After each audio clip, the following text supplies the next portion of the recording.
એક નામ જે હજારો વર્ષોથી સમયના અંધકારમાં ગુંજાઈ રહ્યું છે, પટેલ.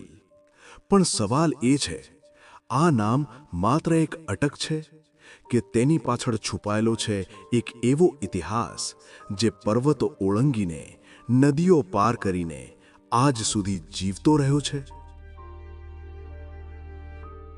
શરૂઆત થાય છે ગાંધાર પ્રદેશથી, આજના અફઘાનિસ્તાનથી, પામીરની કઠોર ધરતી પરથી, જ્યાં રહેતા લોકો ઓળખાતા કુર્મી તરીકે. પણ પછી એક દિવસ સમયે તેમને એક એવો વળાંક આપ્યો જે આખી ઓળખ બદલી નાખવાનો હતો. હિન્દુકુશની ભયંકર પર્વતમાળા, બરફ, પવન અને જોખમ વચ્ચેની એક કઠિન યાત્રા. અને આ જ કુર્મીઓ જીવન અને મરણની રેખા ઓળંગીને પહોંચે છે પંજાબના સિંધ નદીના કાંઠે આવેલા કરડ પ્રદેશમાં.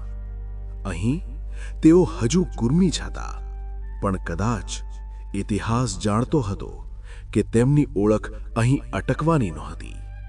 સમય આગળ વધ્યો અને કરડ પ્રદેશમાંથી કેટલીક પેઢીઓ લાંબી યાત્રા કરીને ઉત્તર ગુજરાત તરફ આવી. જ્યારે તેઓ ગુજરાતની ધરતી પર આવ્યા, ત્યારે માત્ર ભૂમિ બદલાઈ નહોતી, ઓળખનું નવું અધ્યાય શરૂ થયું. કરડ પ્રદેશમાંથી આવેલા હોવાથી તેઓ કહેવાયા કરડવા કણબી, અને સમયના વહેણમાં એ જ નામ બદલાઈને બન્યું કડવા પાટીદાર. વિક્રમ સંવત 212 ઉત્તર ગુજરાતની ધરતી પર વસાવાયું ઉમિયાનગર. અહીં બનાવાયું માટીનું મંદિર, કડવા પાટીદારના કુળદેવી ઉમિયા માતાજીનું. પણ આ માત્ર મંદિર નહોતું, આ હતી એક ઓળખનો જન્મ. એવું કહેવામાં આવે છે કે આ જ પવિત્ર ક્ષણથી જન્મી 52 શાખ, અર્થાત પટેલોની 52 અટકો. એક મંદિર, એક શક્તિ, અને ત્યાંથી જન્મેલી એક અખંડ પરંપરા. સમય વીત્યો, ઉમિયાનગર બન્યું ઉમાનગર, અને આજે એ જ સ્થાન ઓળખાય છે ઊંઝા તરીકે. પણ કહાની અહીં પૂરી થતી નથી. હવે શરૂ થાય છે એક ખાસ વંશની યાત્રા. વિક્રમ સંવત 1448 કામરાજ બાપા વડનગરમાં વસે છે. ત્યાં તેઓ માતાજીનું મંદિર બનાવે છે, મહાદેવનું મંદિર બનાવે છે, અને ગામમાં ધુમાડા બંધ જમાડે છે. અહીંથી જન્મે છે એક નવી ઓળખ, કામલોત. સમય ફરી વળે છે. વિક્રમ સંવત 1697 એક અણબનાવ, એક પારિવારિક વળાંક. અને વેલા બાપા તેમની પત્ની જમનાબા સાથે વડનગર છોડે છે. ધૂળ ભરેલા રસ્તાઓ, અજાણી દિશાઓ અને ભવિષ્યની આશા સાથે તેઓ પહોંચે છે કાઠિયાવાડના હડમતિયા ગામે. વડનગરથી આવેલા હોવાથી અહીં તેમની ઓળખ બની વડનગરા. અને પછી શરૂ થાય છે પેઢીઓનો અવિરત પ્રવાહ. હરખા બાપા અને સોનબા, તેમના પુત્ર જેવંત બાપા અને તેમની પત્ની હીરબા, તેમના પુત્ર ગોવિંદ બાપા અને તેમની પત્ની રામબા, પછી ગોવાણ બાપા, પછી ગોકળ બાપા, પછી વચ્છરાજ બાપા અને તેમની પત્ની જમનાબા, અને પછી ગોવિંદ બાપા અને તેમની પત્ની મણિબા. આ નામો માત્ર પેઢીઓ નથી, આ છે વારસાની જીવતી કડીઓ. વિક્રમ સંવત 1791 ગોવિંદ બાપા દ્વારકાની યાત્રા કરે છે અને પાછા આવીને ફરી ગામમાં ધુમાડા બંધ જમાડે છે. આ માત્ર યાત્રા નહોતી, આ હતી પરંપરાને ફરીથી પ્રગટાવતી એક પવિત્ર ક્ષણ. સમય આગળ વધે છે.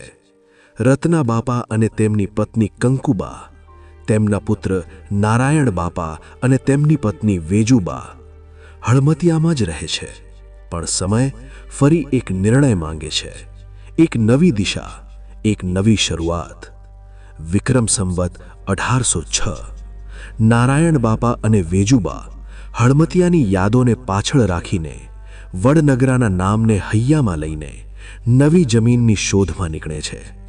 ઘણા સંઘર્ષો, ઘણા સવાલો, પણ આશા હજુ જીવી હતી. અને પછી તેઓ પહોંચે છે તરઘરી ગામે.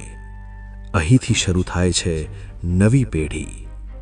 શામજી બાપા અને તેમની પત્ની પૂરીબા, તેમના પુત્ર ઠાકરશી બાપા અને તેમની પત્ની વાલીબા, અને પછી ચક્કુ બાપા.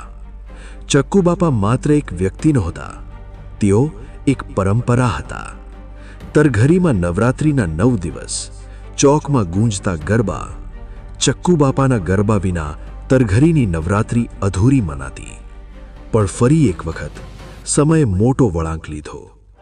વિક્રમ સંવત 1998 ચક્કુ બાપા અને તેમની પત્ની સામુબા તેમના 3 પુત્ર છગન, ભૂરા અને ડાયા સાથે તરઘરી છોડવાનો સાહસિક નિર્ણય લે છે. પરિવારની જવાબદારી, નવી શરૂઆતની આશા અને અજાણ્યા ભવિષ્ય તરફનો વિશ્વાસ લઈને તેઓ પહોંચે છે આજી નદીના કાંઠે આવેલા દહીસરડા ગામે. આ માત્ર સ્થળાંતર નહોતું, આ હતી વારસાની અગલી કડી. અને પછી સૌથી મોટા છગન બાપા તેમની પત્ની લક્ષ્મીબા અને તેમના પુત્ર હરજીવન સાથે ફરી એક નવી સફર શરૂ કરે છે.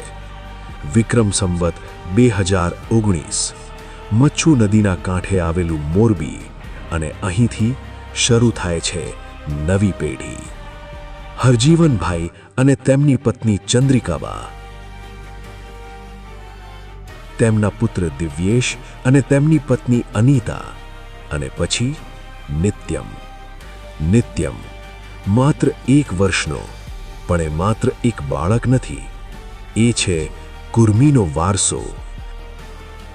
કરડ પ્રદેશનો સંઘર્ષ, કરડવા કણબીની ઓળખ, કામલોતની પરંપરા, વડનગરાનો ગૌરવ અને 52 શાખનો જીવતો ઇતિહાસ.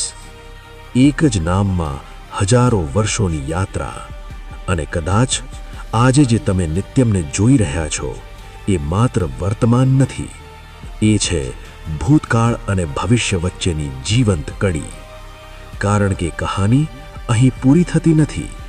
હવે ઇતિહાસ ફરી લખાશે, અને તેની શરૂઆત થશે નિત્યમથી.